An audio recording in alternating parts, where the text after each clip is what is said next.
Ngasigi video si yam entertaining oigani. Ngasigi videos ta ucharake taseng na thoki wa Thoudok. Adubu daw yadana video namhaurisi masi karigumba namhaudaba taragadi thoki haiba adomna sungda Thajaroidouba. Thoudok Thoudok. Number 1. Jwar haringai lipstick sangba. Kiba khotpa takpiba makeup tutorial gi content asisu huzgan online da YouTube da Facebook da marang kaina thagatna badugumba content makhal ama oirakli. Adu nongmadi kaidore 2019 gi July tarik 9 ne sigi Ali J haribnu pisna kiba tambibagi video manamingai masing arangbi style gi jwar ama fere hazilakhi. Timing du mana Tholabi nujagi tinpal mathaktuda lipstick phajana sangba horakpa matangdani madaidi gadak chap kantara gi wow duni kadubdi kahena mangtak pathok hodre adubu nuja magi chenglawududi pakhang karamtagi paima nungolaroi nungondre sigum tanjamda camera namhoba haiba sisu yam tangna thopa Thoudok ama oiri.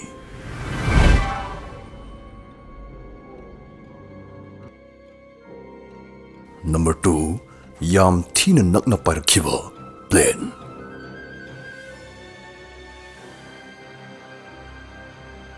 (2019) gi watching thani English yam lon gan bangang sing watching haibdi kari thano adom khangbra tena sigi Nesbil hariba mafamsda leiba praja singna military plane ama yam nakna leibak makhada yam nakna paitharakpa madudi building maton singdu khet ke tawna office ki thongnaw singdu da khet ke tawna wing paida satpadu ubuda ubasing ngakpana loina khi swai launa khi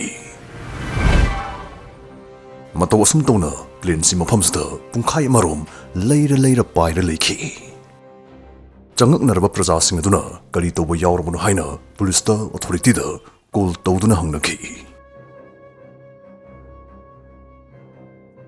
Mamai thangda khangbang amakhi madudi madu anoba governor fam hapagi celebration pangthok dawriba aduga mari leinana mitki kumhai ama oina utnaba training exercise tawba oiramkhi adubu adumain tawrakani haibadi mangjongnana praja singda khangal kiba leitavana aubasing akiba amadi mi paiba pokna kibane kamai poidoino.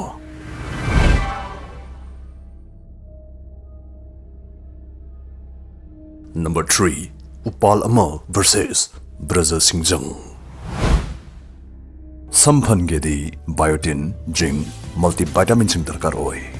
Men matters ki hair gamisa se masi chabdi am hauba samphan mit jangma masi sing susuni yawrabad gumba vitamin supplement amane. Masi chabna sammamani koi gi growth fagat halle, samgi mapangal kankat halle, thagat halle, sam patharak dagi prevent tawi, sam pokhai ban halle. Collagen puthok stimulate tawi madi hair aging dagi prevent tawi. Masi nongmagi amurkhak chagadabani tha anihum charagadi best result fangbangame. Hair gamisa si chabda side effect leite sugar free 100% vegan amadi gelatin free ni. Masi chabana aikhoi daily diet yawdaba nutritional gaps cover tawduna hair loss dagi prevent tawda yam chawna mating pangi. Maramsina kanaraba hair gamisa si masi adongi daily diet et tawsin bio. Men matters si masi nupasing dagi product puthokpadugumba yam akhanaba platform amani. Sam unsa wed sexual well-being hygiene namsung sleep category ki production men matters na puthokli. Masagi digital health clinic izavana free the online the confidential oina certified doctors in consult to wayabagi khudongzap su pizari. Hair gamis bambif singna product link description dagi fangbigani. Number 3. Upal ama versus Braza Singjang. Sigi video si Canada gi Bryson Lake Lodge hariba mafamsdagi namhobune. Mafam sigi lengak na lauthuraki Braza Sing akan man nong nungsit ama tawrakadawre aduna imungda leibiu mapal thukpigano. Mafamsda lam koiba lakpa miyoi kharana sumbit tawboina nong nungsit tu makhoi camera namsalausi record tawhosi haiduna makhoina mapanda camera ma khillaga thamame. Moigi camera aduna madumuk namhogani haibadi moina asa tawrudabane. Moina leiriba yumdugi sumangda hubu chalpambi mada khangkhangudana Braza Singjang ama taslaki Braza Singjang. yam pena khaitharakhhi upal adu uchet wachet ukum far paithuraki udu gi thakan gi saru manakta leiba yumthak adu tasinduna yumthak tu mang takhanki malem ima gi saktina mathoire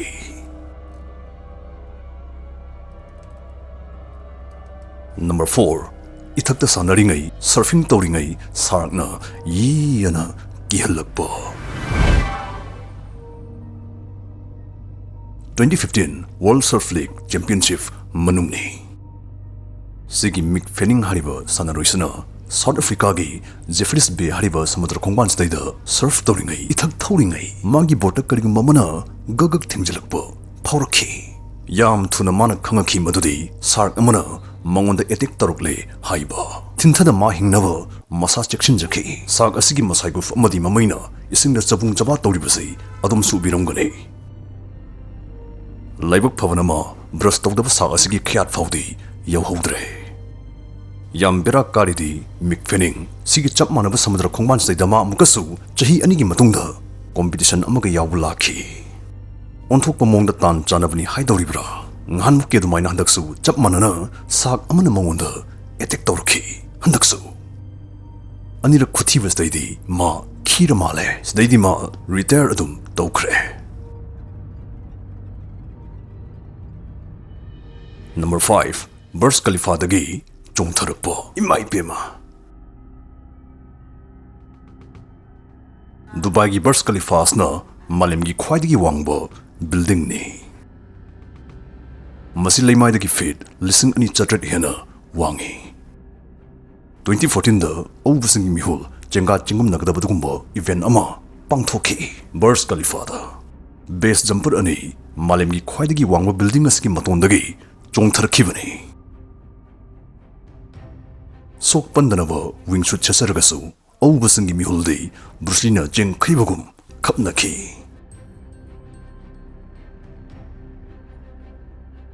Number 6 break sungpa phadana speed su sungtap tap thadana mi chinkrava New York City manungda gari paikhei thaukiba gari yangna thaukiba videos ta uribasi pura pharakni matau tamgi khanbigano sdamana tawrisi gari chinkrava sarstai da minute 13 chupna break sungchin sisna dabi speed su sungtap tap thadabi bike si mai thokpa ngamna chit litna thauki gari anina thalak laiba sathina khuba khudong thiningai oiba karaksing da suma chit litki asumna minute 13 supnama extent amata thoktabi thauki ma sibani mi ponga thengamadi ma